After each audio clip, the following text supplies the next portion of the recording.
एका मुलीवर अत्याचार केला आणि तिची हत्या करण्यात आली होती। 2 मे 2026 रोजी यात FIR दाखल झाला आणि तात्काळ आरोपीला अटक करण्यात आली।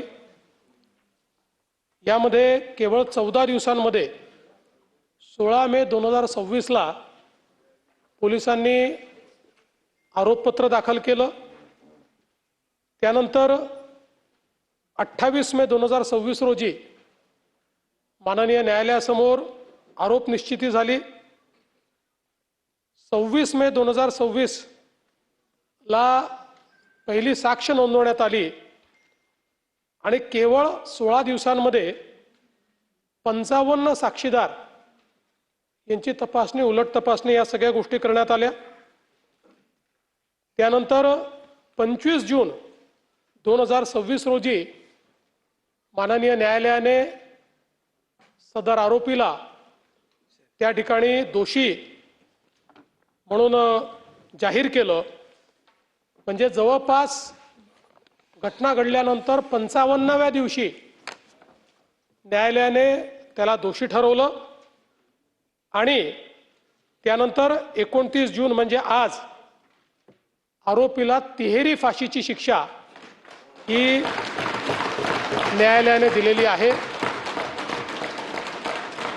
केवळ 29 दिवसामध्ये 55 साक्षीदार तपासून सर्व प्रक्रिया पूर्ण होऊन या ठिकाणी ही फाशीची शिक्षा झाली आहे। या निमित्ताने न्यायालयाचे विशेष आभार मानतो। याचं कारण चार्जशीट दाखल करेपर्यंत टाइमलाईन ही पोलिसांच्या हातात असते, पण त्यानंतर ती मुख्यत्वे करून न्यायालयाच्या हातात असते। या प्रकरणामध्ये न्यायमूर्ती SR साळुंखे यांचे मी विशेष आभार मानतो की त्यांनी आपल्या सुट्ट्या देखील रद्द केल्या आणि कंटिन्युअस सुनावणी या विषयाची घेतली।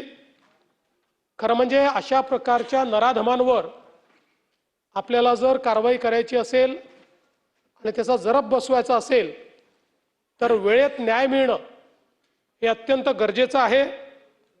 आणि निश्चितपणे मला असं वाटतं की या संदर्भात न्यायालयाने स्वतः एक नवीन उदाहरण हे आपल्या पुढे मांडलेलं आहे। मी पुणे ग्रामीणचे SP संदीप सिंग गिल आणि त्यांच्या अधीनस्थ जेवढे अधिकारी यामध्ये काम करत होते, कर्मचारी काम करत होते, त्यांचे अभिनंदन करीन, कारण त्यांनी अतिशय चांगल्या पद्धतीनं पुरावा जमा केला आणि सगळे पुरावे योग्य पद्धतीनं त्या ठिकाणी ॲप्रिशिएट झाले। त्यामुळे फाशी देण्याकरता case has to be proven beyond doubt, त्या पद्धतीनं बियॉन्ड डाऊट या ठिकाणी या सगळ्या पुराव्यांच्या आधारावर आपण ती केस प्रूव्ह करू शकलो। विशेष सरकारी वकील श्री अजय मिसर यांनी देखील अतिशय चांगल्या पद्धतीनं या केसमध्ये कारवाई केली आणि त्यातून एक नवीन बेंचमार्क तयार झालेला आहे। खरं म्हणजे अशा घटना घटू नये हीच आपली प्रत्येकाची इच्छा आहे, पण दुर्दैवाने समाजामध्ये ज्या प्रवृत्ती आहेत त्या प्रवृत्ती कधी ना कधी डोकं वर काढतात। त्यामुळे आता या केसमुळे आपल्याला एक अनुभव आलेला आहे की जर वेगाने काम करायचं ठरवलं तर अशा नराधमांना अगदी कमीत कमी वेळेमध्ये म्हणजे 2 महिन्याच्या आत 59 दिवसांमध्ये देखील फाशीपर्यंत पोहोचवता येतं।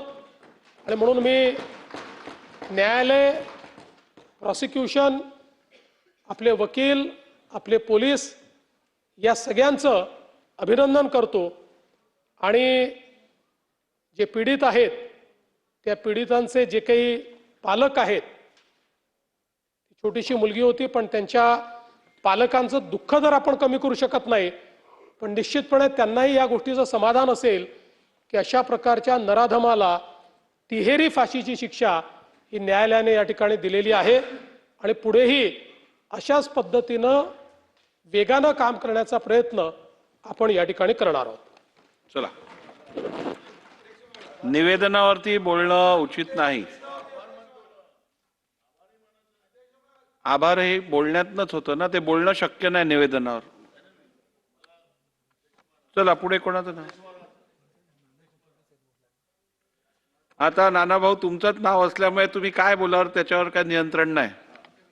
अध्यक्ष महाराज, मी माननीय मुख्यमंत्री, कारण की त्यांच्याकडे गृह खातं आहे, त्यांनी या केसमध्ये ज्या पद्धतीचं लक्ष घातलं, फास्टॅग कोर्टामध्ये प्रकरण गेलं, पोलिसांना त्या पद्धतीचं कामाला लावलं आणि त्यामुळेच माननीय न्यायालयाने जो आज निर्णय दिला तिहेरी फाशीचा, त्याचं मी मनापासून स्वागत करतो, न्यायालयाचंही स्वागत करतो, तुमचंही स्वागत करतो. पण राज्यामध्ये या पद्धतीच्या अनेक घटना घडलेल्या आहेत. या सगळ्या घटनांमध्ये सुद्धा याच पद्धतीनं कारवाई व्हावी ही अपेक्षा आमची आहे. ठीक, चला. अध्यक्ष महाराज, मी पुरवणी मागण्यावर चर्चा करायला या ठिकाणी उभा आहे. अध्यक्ष महाराज, मी वेळ न गमावता, मी अध्यक्ष महाराज कृषी पशुसंवर्धन